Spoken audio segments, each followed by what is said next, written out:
Sahabatku di dalam Tuhan, agungkan dan muliakanlah Tuhan Allah yang telah menjaga, menolong, memberkati, menuntun dan menyelamatkan kita.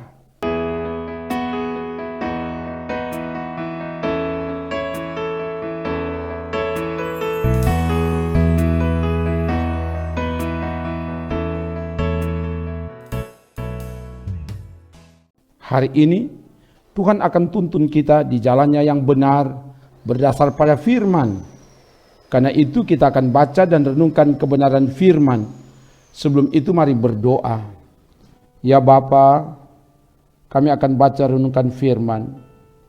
Biar Engkau yang singkapkan kebenaran firman melalui hamba-Mu, supaya firman dapat disampaikan dalam tuntunan kuasa-Mu. Dan semua yang mengikuti ini, biar kami sungguh-sungguh menemukan kehendak Tuhan dan melakukan itu di hidup ini. Ya Allah, Roh Kudus, ke dalam kuasa-Mu hamba serahkan. Dalam nama Tuhan Yesus. Haleluya. Amin. Bacaan firman Tuhan hari ini dari Injil Matius pasal 4 ayat 1 dan 2. Matius 4 ayat 1 dan 2 begini dikatakan. Maka Yesus dibawa oleh Roh ke padang gurun untuk dicobai. Dan setelah berpuasa 40 hari dan 40 malam, akhirnya laparlah Yesus. Demikian firman Tuhan. Sahabatku di dalam Tuhan. Sebelum peristiwa pencobaan di padang gurun, Yesus dibaptis oleh Yohanes Pembaptis di Sungai Yordan. Ini menjadi momen yang sangat penting di mana Allah Bapa memproklamirkan bahwa Yesus adalah anak Allah dan kepadanya ia berkenan. Matius 3 ayat 17. Setelah pernyataan ini, Yesus dibawa oleh Roh ke padang gurun untuk dicobai iblis. Yesus ke padang gurun karena dibawa oleh Roh Allah atas kehendak dan seizin Allah. Padang gurun adalah tempat yang kering, tandus, simbol kesusahan, kemiskinan, penderitaan dan tantangan. Di tempat seperti itu Yesus berpuasa 40 hari 40 malam, akhirnya laparlah Yesus. Di padang gurun, tempat yang menderita dalam keadaan lapar setelah berpuasa, ini gambaran dari keadaan yang lemah, tidak berdaya, berada pada titik terendah. Dan ini momen yang sangat tepat dimanfaatkan oleh iblis untuk mencoba Yesus. Tapi Yesus tidak tergoda dengan cobaan itu. Sekalipun Yesus berada dalam keadaan yang lemah, tak berdaya karena lapar, keadaan ini tidak dapat dikalahkan oleh kesempatan yang tepat yang digunakan oleh iblis. Ini membuktikan bahwa Yesus punya kuasa dan lebih berkuasa dan mengalahkan kuasa iblis. Seperti kata Yesus, kepadaku telah diberikan segala kuasa di sorga dan di bumi. Matius 28 ayat 18. Segala kuasa ada dalam kendali kuasa Yesus.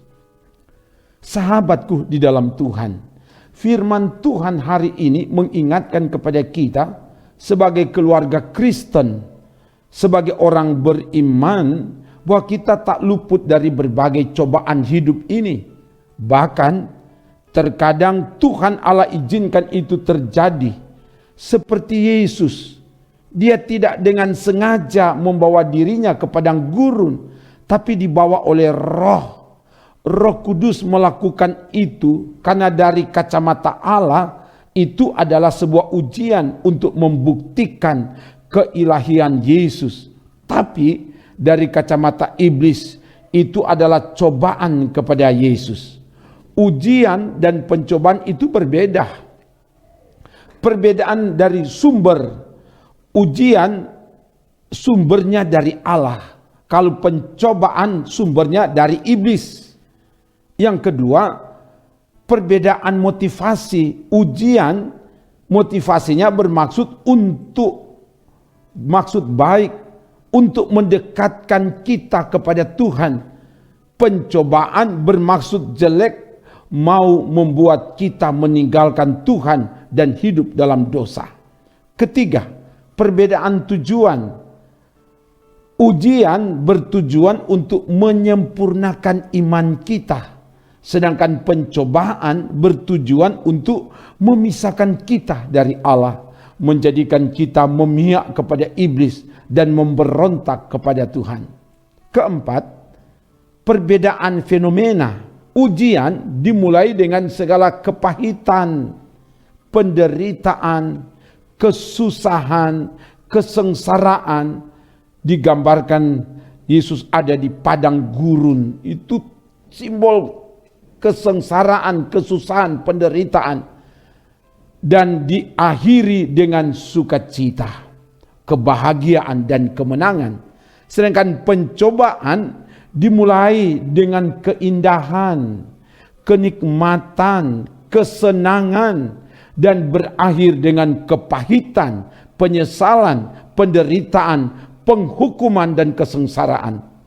Terkadang ujian dan pencobaan bisa terjadi bersamaan seperti pada Yesus. Oleh sebab itu, sebagai umat Tuhan dalam menghadapi ujian dan pencobaan hidup ini, hendaklah kita berpegang dan melakukan firman Tuhan sehingga kita dimenangkan oleh Tuhan. Haleluya. Amin. Mari berdoa. Terima kasih Bapa, firman telah diberitakan. Biar kebenaran firman ini termeterai, terpatri di loh hati kami dan terbuktikan di hidup ini. Dalam menghadapi berbagai ujian dan pencobaan hidup, biar kami tetap kuat, tetap berpegang kepada Tuhan, tetap taat setia melakukan firman Tuhan, sehingga kami dimenangkan oleh kuasa Tuhan dalam nama Yesus. Dan diberkati semua yang dengan taat setia mengikuti pelayanan ini. Dimanapun mereka berada, Tuhan jamah. Yang lemah dikuatkan, yang sakit disembuhkan, yang berduka dihiburkan, yang kehilangan pengharapan diberi pengharapan baru, yang bergumul dengan ekonomi, yang bergumul dengan sakit penyakit, yang bergumul dengan masalah-masalah rumah tangga. Engkau Allah kekuatan kemenangan kami. Biar Engkau yang memberi kemenangan kepada kami. Dan diberkati semua perangkat pelayan Tuhan yang ada di Gemim Bukit Moria Rike. Khususnya tim multimedia, biar diberkati oleh Tuhan. Dan bahkan juga diberkati panitia pembangunan rumah Tuhan. Supaya panitia dapat melaksanakan tugas tanggung jawab yang Tuhan percayakan. Dan Tuhan jaga lindungi juga para pekerja, supaya para pekerja dapat melaksanakan pekerjaan dari dan di dalam pertolongan Tuhan. Dan bangunan rumah Tuhan dapat dibangun dan diselesaikan pada waktu yang Tuhan tentukan. Dan diberkati juga para diaken, penatua, pendeta, komisi kategorial, komisi kerja, panitia-panitia kerja, dan bahkan juga seluruh anggota jemaat, Bapak Ibu pemuda remaja anak sekolah minggu, termasuk Bapak Ibu lansia, semua diberkati Tuhan. Dan diberkati juga semua kerja pelayanan yang dilaksanakan di tiap kolom dan kategorial. Dan bahkan Tuhan tolong berkati juga untuk kegiatan pelayanan di antar denominasi gereja, di antar umat beragama, biar semua diberkati. Dan bahkan juga Tuhan yang nyatakan kuasa untuk kegiatan bersama yang dilaksanakan di seluruh wilayah pelayanan Gereja Masih Injili Minahasa, di aras jamaat, aras wilayah dan aras sinode.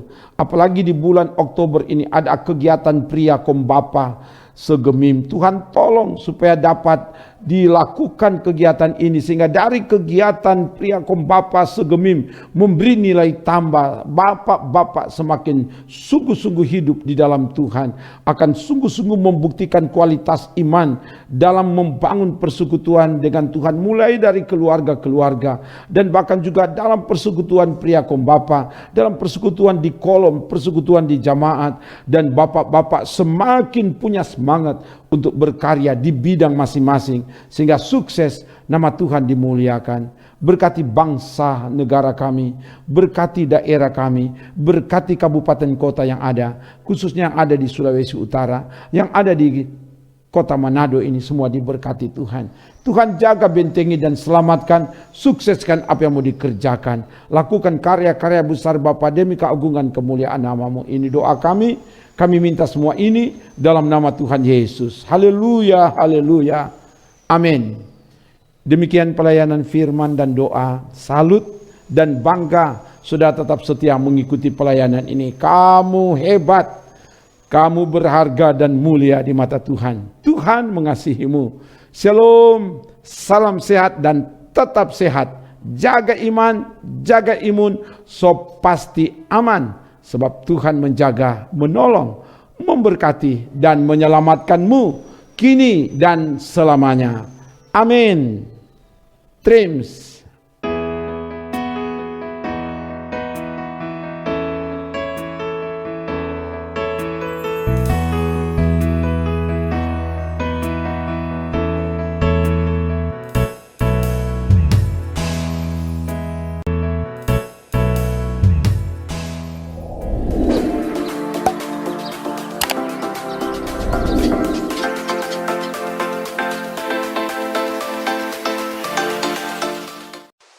Jangan lupa subscribe channel Demi Bukit Moria Rike.